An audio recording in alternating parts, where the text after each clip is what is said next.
Dhaka postal লাইভে আপনাদের সবাইকে স্বাগতম। আমি আরিফ হাসান আপনাদের সাথে যুক্ত হয়েছি ঠাকুরগাঁও থেকে। আপনারা জানেন যে ঠাকুরগাঁও একটি উত্তর জেলা এবং হিমালয়ের পাদদেশে অবস্থিত হওয়ার ফলে কিন্তু প্রতিবারের যে শীতের মাত্রা সেটা কিন্তু অন্যান্য জেলা থেকে অনেকটাই বেশি দেখা যায়। তেমনিভাবে কিন্তু আমরা দেখতেছি গত 2 দিন ধরে কিন্তু ঠাকুরগাঁও যে শীতের যে মাত্রা সেটা কিন্তু বেশ বেড়েছে। ঠান্ডাজনিত যেই লক্ষণগুলো সেগুলো কিন্তু আমরা দেখতেছি।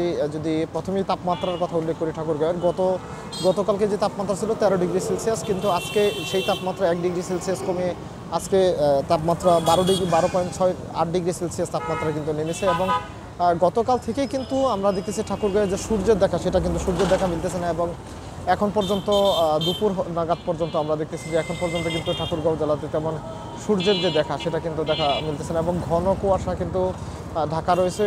গতকাল থেকেই দেখতেছি ঘন কুয়াশা ঢাকা রয়েছে। এর ফলে কিন্তু যে যানবাহনগুলো রয়েছে, বিশেষ করে দূরপাল্লা যে যানবাহনগুলো সেগুলো কিন্তু তাদের যে গন্তব্য সেখানে কিন্তু নির্দিষ্ট সময়ে পৌঁছতে পারতেছে না। এবং একইভাবে আমরা যেটা দেখতেছি যে এখানকার যারা স্থানীয় মানুষ রয়েছে, বিশেষ করে যারা খেটে খাওয়া মানুষ রয়েছে, তারা কিন্তু বিশেষ করে দুর্ভোগে পড়তেছে। এছাড়াও আমরা দেখতেছি যে আজকে সদর হাসপাতালে গিয়েছিলাম, সেখানেও দেখেছি শিশু এবং বৃদ্ধ যারা রয়েছে তারা কিন্তু ঠান্ডাজনিত বিভিন্ন যে রোগ রয়েছে সেগুলোতে কিন্তু আক্রান্ত হচ্ছে। এবং এই অঞ্চল শীতের মাত্রা সেটা কিন্তু দিনকে দিন বেড়েই চলছে।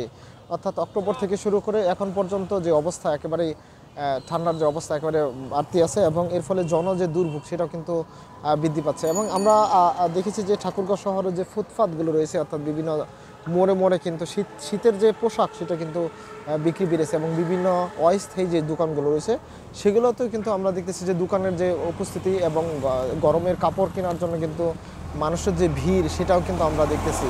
এবং বিশেষ করে আমরা যেটা লক্ষ্য করতেছি ঠাকুরগাঁওয়ের যে ঘন কুয়াশা, কিন্তু গত 2 দিন ধরে যে ঘন কুয়াশা সেটা কিন্তু আছেই। এবং এখন পর্যন্ত যে অবস্থা, ঘন কুয়াশার ফলে কিন্তু সূর্যের যে দেখা এখনও মিলতেছে না। এবং এর ফলে ঠান্ডার যে মাত্রা সেটা কিন্তু আরও যুক্ত হয়েছে এবং বৃদ্ধি পেয়েছে।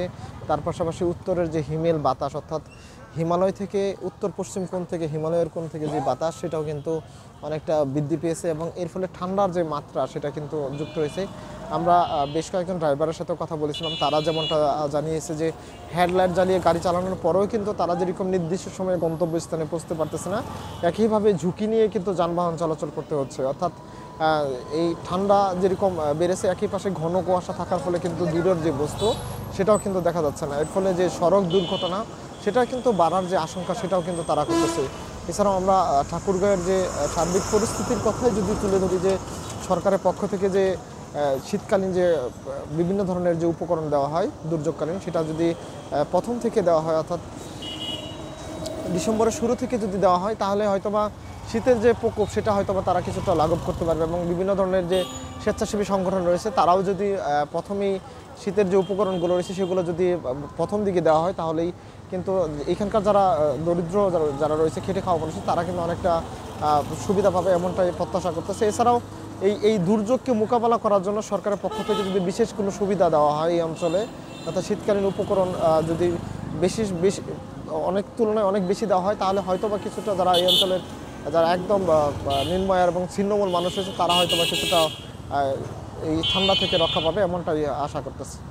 আরিফ হাসান, ঢাকা পোস্ট, ঠাকুরগাঁও।